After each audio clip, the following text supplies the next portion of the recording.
Welcome everyone. Let us visualize the differentiation of a mathematical function using the Reimann sum strips. Usually Reimann sum strips will be used for the calculation of the integration of a function.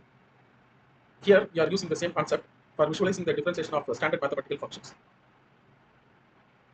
First of all, what is Reimann integration? Ordinary integration is given by integral a to b f of x dx.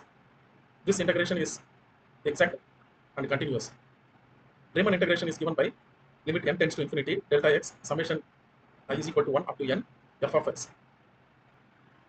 Let us understand what is Riemann integration. The regular integration is given by integral a to b f of x dx. So these are the limits of integration a, b, and this is f of x. And the integration is given by integral of a to b f of x dx. The area under the curve is given by AC. So this integration, it is exact and continuous. This integration is most accurate. When we are replacing this integration with the Riemann integration, so for f of x, we will be introducing more number of Riemann rectangular strips. So here we can see already we have introduced more number of Riemann rectangular strips. How Riemann rectangular strips are calculated?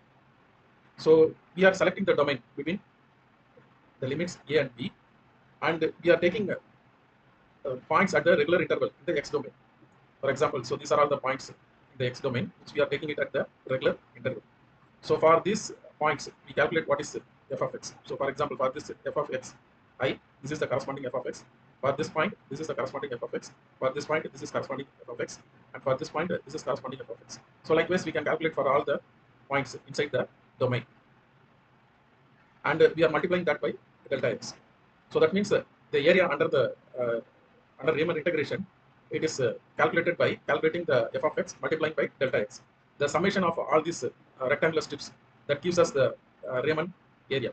So I will call that as AR. We know that AR is approximated, and it is given by the summation of these rectangular strips under this area. And we can find one more point, that is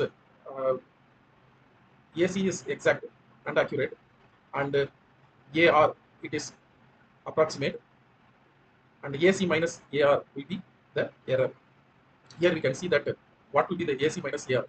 So these triangular portions lying between the Riemann integration area and as well as the f of x. So those represents the area. So it is very obvious that if you are reducing this area, the accuracy will improve. So the obvious way of improving the accuracy is to increase the number of Riemann rectangular strips. Here we have increased the number of Riemann rectangular strips, and we are finding that the area is error area is minimal. And if you want to make this error area to be 0, then what we have to do is we have to take infinite number of Riemann rectangular strips.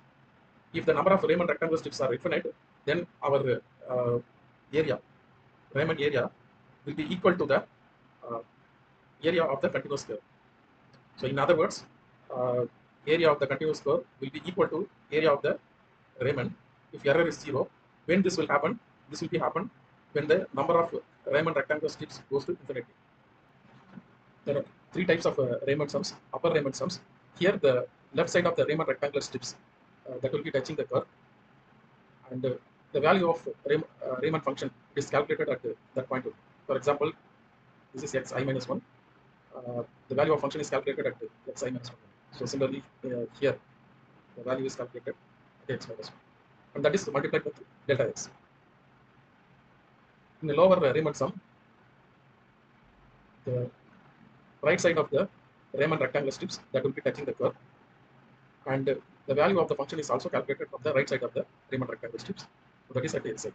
So we calculate at xi, so this corresponds to xi. And similarly here also we calculate at this point, and this values we multiply by delta x. In midpoint Riemann sum, the middle of the Riemann rectangular strips will be touching the curve. The value of function also it is calculated at the midpoint only. So as discussed previously, this is xi minus 1, this is xi. So we are calculating the midpoint of these two, and for corresponding to this point, the function is calculated here. So similarly here also, corresponding to this midpoint, the function is calculated here, and these values are multiplied by delta x.